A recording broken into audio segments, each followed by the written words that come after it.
Do you ever find yourself trying to bend the rules that God has given you? Kind of bringing it to a point where you technically didn't break the rules, but you really didn't follow them either. It's kind of like when we were kids and we'd be running or doing something crazy, and our parents would be like, "Whoa, hey, stop running, stop running." And so instead of you running, you slow down into a fast walk or you start skipping because technically, you're not running if you're skipping, and you're not running if you're jogging, and you're not running if you're walking really, really, really, really fast. So you technically followed the rules, but you really didn't. I used to do this all the time. I did not live a sexually pure life, even before God. I spent about 20 years without God, and then when I encountered Him and started to follow Him, even then I didn't fully live a sexually pure lifestyle. There would be stretches where I would succeed and do really well, and then there'd be seasons where I would fall short of that. And a lot of the time it came from me bending the rules to kind of still stay within it. Like, no, we're not having sex because our clothes are on, and we're not having sex because XYZ. It's like all these different reasoning in my head to make it feel like I was still abiding by the rules, when in truth I was not following them at all. I did not have an inward heart posture to follow the rules. I tried to create an exterior environment to help me fulfill my selfish ambitions. It's interesting too, because there is like this line, like almost like this fishing line in New York that goes around this Jewish neighborhood, because they have a law that says that you are not allowed to carry things out of your domain. So they put this huge string around the city, like this miles and miles and miles of string that they have spent hundreds of thousands of dollars to do, so that the whole area encompassing the string is their domain, because they have a law that says you're not allowed to carry anything outside of your domain. So they wouldn't be able to carry their wallet or their keys. And so because this string is all around the city, if you go up to New York, you can look up and see the string. It causes their domain to be extended, and they can leave their house on the Sabbath while still holding their wallet and keys. You see, what they're trying to do is to bend the rules to meet their selfish ambitions, instead of having an inward transformation that says,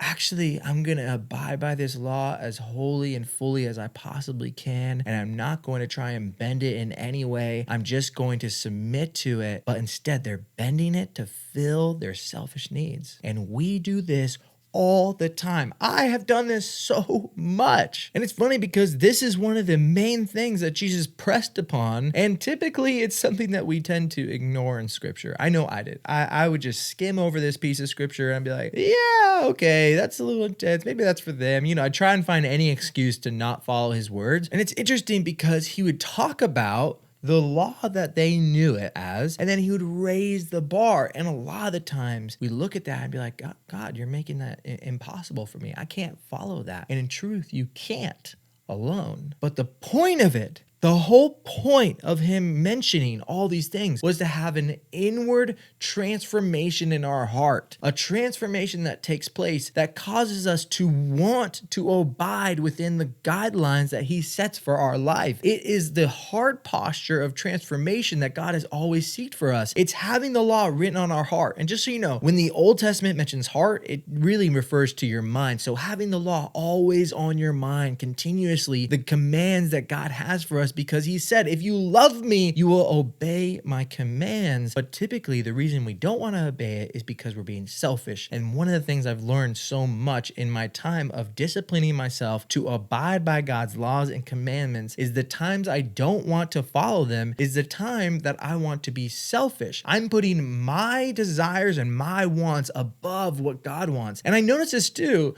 when it comes to American law, because I live in America, and there's laws in regards to getting in your car. And anytime I have the desire to speed, or the desire to get through that yellow light, or any reasoning that does not abide by the laws, it's typically because I have a desire that fits me, and it's more about what I want than what the land wants, what the community wants. It does not benefit anyone for me to run through that light. It could actually cause damage, but I'm only doing doing it because I want to serve myself, and that's not the goal. And everything we do transfers over everywhere. So if you break the law in your community, you're gonna break God's laws. If you break the laws with your friends and you just bend the rules a little bit, you're gonna bend the rules with God. Everything is interconnected, and we must understand this and look to see the reasoning as to what Jesus was calling us to. Jesus was calling us to live an inward transformational life. He told his disciples that you will not enter the kingdom of heaven unless your righteousness exceeds that of the Pharisee. He wasn't saying you need to do more. He said you need to be more. You need to have an inward transformation. It's funny because after that, he breaks down 3 times of the secret place. He starts saying that if you give, do it in secret. That if you fast, do it in secret. That if you pray, do it in secret. Not to receive praise outwardly, because if you get praise from people externally, that's your reward. But if you do things in secret, then the Heavenly Father is going to reward you. So there is a reward every time we do things in secret. And the whole point of that is to understand that anytime we're alone, that is a place of worship. That is a place of acknowledging the kingdom. That is a place of inward transformation. True transformation takes place when you abide in the ways of God in secret. Until you have the desire to fulfill God's word in secret, then the word has yet to transform you. But the only way to transform ourselves is by renewing our mind. You're not going to have the desires of God until you focus on his word on a continuous basis and you meditate on it, and you focus on it, and you think how to apply it. What I like to do is I like to take one scripture, and I'll take that scripture and I'll meditate on all day long. Yesterday I was meditating on Ephesians 3:20, and in this process I like to memorize it. And it says, to him who is able to do above and beyond all that we ask and think, according to the power that works within us. And I've just been meditating on that and thinking about like, whoa, the power is actually inside us. Everything we want and everything that he can do is already planted within our spirit. It all exists within the fullness of him. And I just sat on this all day long. I'm still thinking about it over and over and over again. And that's what I try and do. I try and take one thing and meditate on it. I try and take like, oh, love my neighbor as I love myself. And I do that when I'm driving. And as I do this, it transforms me inwardly to have an external response that is now affecting how I live and walk in public, but even more so in private, because God values what you do in secret more than what you do in public, because what you do in secret is a matter of the heart. The heart is the intention behind everything you do, and it directs every way you live your life. And if God can begin to trust you when you're in secret, he can trust you when you're in public. And that is the key thing, because when you're faithful with little, you can be faithful with much. This is a kingdom principle. But to do this,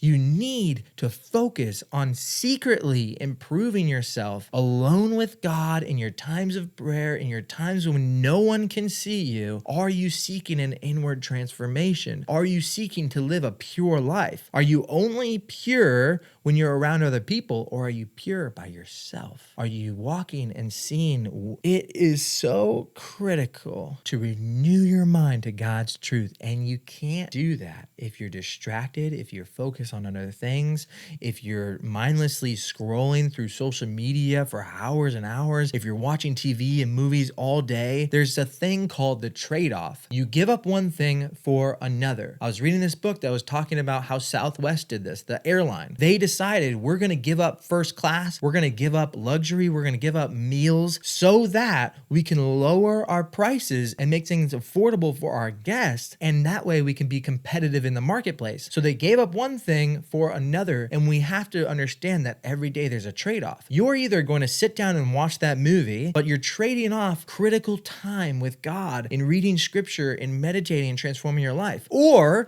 you have the trade-off where you choose God and you don't pursue movies, but because of that, you now walk a transformed life that affects you years to come, because everything you do now is a seed to what your life is going to look like years later. If you in any way struggle to renew your mind, check out my video right here on how to renew your mind. My name is Shane Gerhard. I'm so glad you're here, and hopefully I'll see you there.